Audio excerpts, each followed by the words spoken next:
please.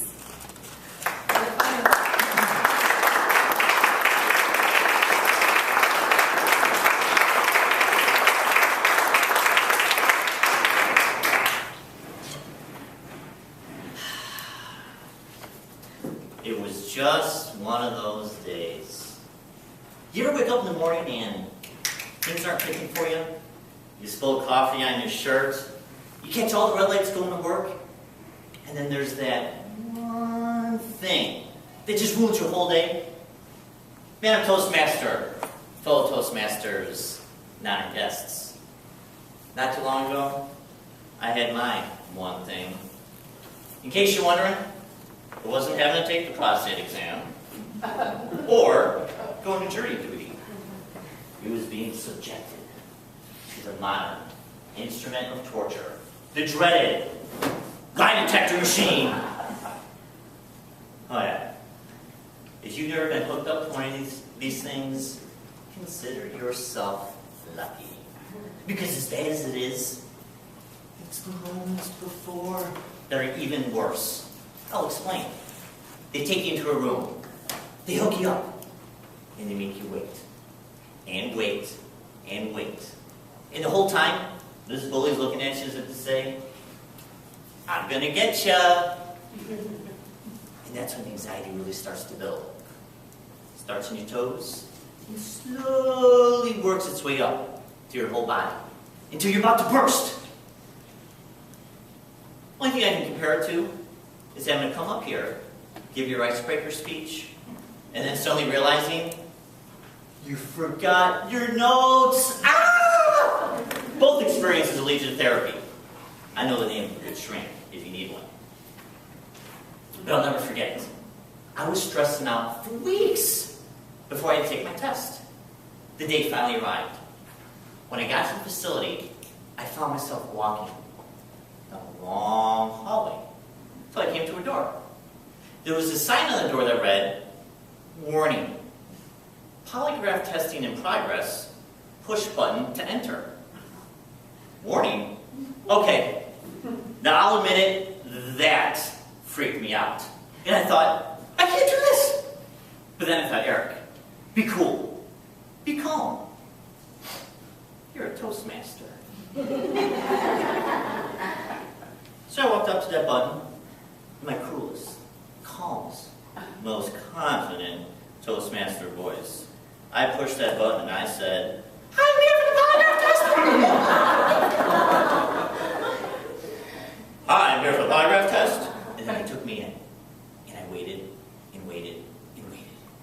My next therapy session's in 2 weeks. I'll let you know how it goes. But here's what I don't understand. Why do we need these things anyways? I mean, come on, everyone lies, right? She's thinking, Eric, don't be looking at me. But I'll prove it to you. Raise your hand if you've ever told a lie before. Come on, come on, come on. All right. See, at least we can all be honest about lying. I'll prove to you just how often we lie. A couple of examples. Let's see. Anytime you break up with somebody, honestly, it's not you. It's me. Or when you're sick and you catch a cold, and trust me, I'm not sick. It's just allergies. See, we lie all the time, but it goes both ways. We even get lied too. Anytime you call customer service, you get that voicemail. We're currently experiencing higher than normal call volume, but your call is important to us. Yeah, right, we know the temp is out to lunch. Or you go to the doctor's office. They put you in that room, the nurse comes in, she says, "The doctor will be right in to see you." Yeah, right. You know you're going to be in there so long that your insurance policy is going to lapse. Regardless, if you ever find yourself hooked up to one of these, I'm going to show you how to beat it. You didn't expect to see this tonight, did you? Son, make sure you take good notes now. Alright. Oh no. Uh-oh. Alright, now this is embarrassing.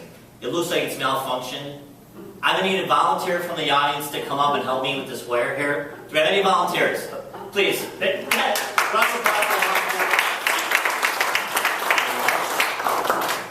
just put your finger right there. No. Actually, I lied. I don't need you to hold the square. I actually need you to answer a few questions.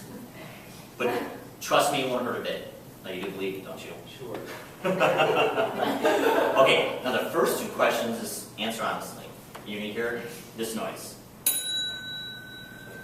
What is your first name? Kevin. Working so far?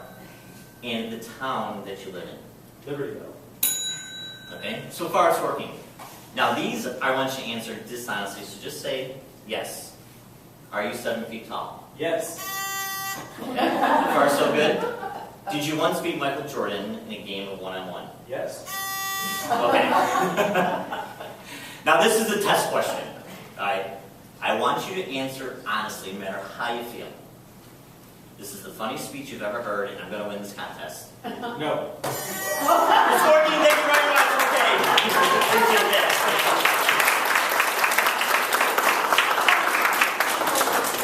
It's working just fine. Unfortunately, we're running out of time. But one thing I will share, regardless if you're hooked up to this or in life in general, and this is what this experience and this lie detector has taught me, no matter where you're at in life, no matter what you do, it'll serve you well to always, always, always tell the truth. Thank you for listening, and you've been a great audience. Oh no! What a Toastmasters.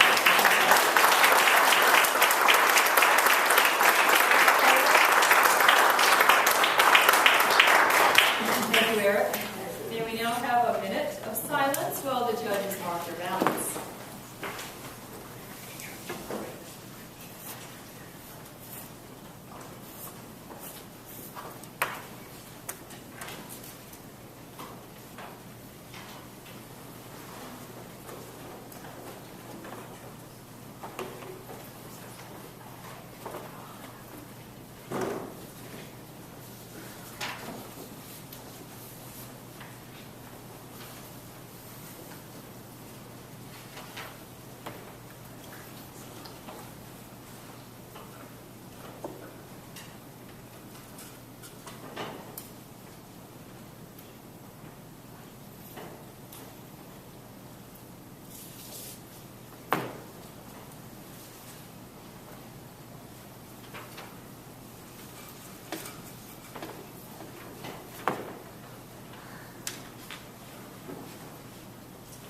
Thank you. That minute has passed. I'd like to ask our second contestant to come forward, Barbara Turner. Our second contestant, Barbara Turner. Elizabeth Turner, pardon me. Please pardon me. Elizabeth, St. Patrick's Day Parade.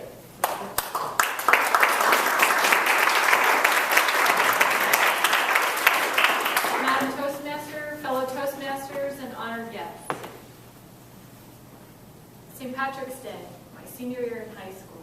Up until this day, I had never been to the principal, I had never cut school, but that was about to change.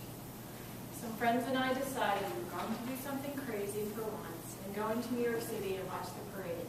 Did I mention I grew up in New Jersey? And in a little town like Libertyville that's commutable into New York. Don't believe anything in the shows about the people from New Jersey. I did go to records with James Gandolfini, and he's not Tony Soprano. The people at the Jersey Shore don't all talk like that. Anyway, we decided we were going into New York City to watch the parade. I tried not to get caught in so many different ways. In the morning, I had a strategy. I was in the dance club at school, and we were staying practicing for spring recital. So I told my parents that we'd be practicing after school, getting pizza, doing homework, and having a dance class at night, and I'd walk home around 9:15, no problem. In the morning, my friend Betty picked me up, like we were going to school, and I waved on my friends in Weinstock's driveway, a block away, watched my mom in the black field pull away. My dad already left for work in the morning. I felt so dangerous. We went back to my house, my friends met at my house, and they'd all called in sick already, so I needed to call the attendance line. And because I'd never missed school, I never did leave a lady, and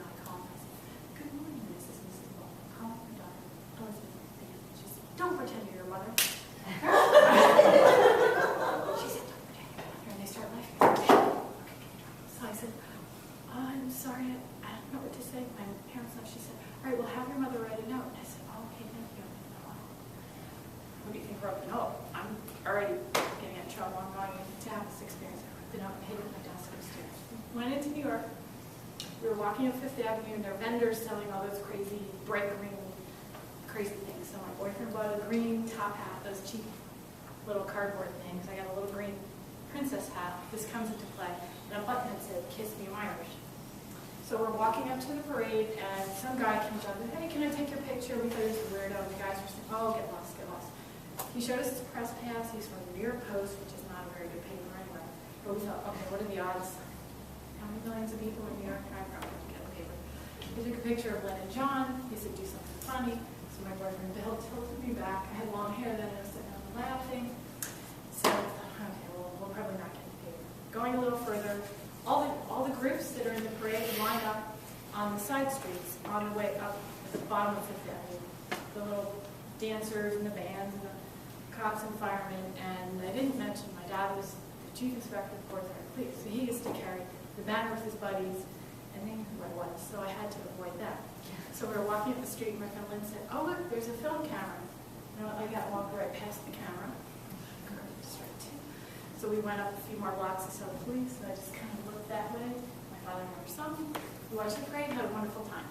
That night we went to Nick Sorley's pub after a break thing, and a brawl broke out. Bill got kicked in the head, and we had to go to the ER. So I had this crazy day, went home, and had to pretend like I was at school. And my parents were very strict, so I thought for sure. Somehow they found out and I was dead. I walked in and said I was at school, and everything was fine. So I thought, I made it. So I went in, went to bed. The next day at school, I came to my Spanish class. Bob Malone looked over at me. I neglected to tell you. When the photographer took our pictures, he said, "What's your name?" And I said, "I'm not telling you my name. We're cutting school." He said, "Make one up." So I said, "Linda." He said, "Linda what?" I said, "Morton," because his sister's best friend is a year younger. So Bob Malone in Spanish that day said, "Linda Morton." And I said, "How did you know that?" I knew that was you. You weren't in Spanish yesterday. And he tossed me the paper. He said, "My dad leaves it on the train." And he folded the paper up nicely. And I said, "Oh." So I thought I was going to get in trouble for about a week until everybody froze for recycling some paper. Anyway, I didn't get caught. Nothing happened. And a year later, on my freshman year in college, I had my wisdom teeth out on St. Patrick's Day, coincidentally on spring break. And when I woke up, I was groggy in the hospital. It was only a one-day procedure. And they brought me to my room, and all the nurses were watching a soap opera or something on the TV that was mounted in the ceiling. And I said, I didn't realize I couldn't talk. And I said, "Oh, you've been prayed on. My father's in the parade." And they thought that I was still with you. They're like, "Oh, she thinks her father's in the parade." They were laughing at me. And I said, "No, I'm good." So anyway, it hadn't occurred to me in all that time to tell my parents. So the next day on kind of talk, I told them about it. I showed them the paper that I had hidden in my desk at home. And they got a big kick out.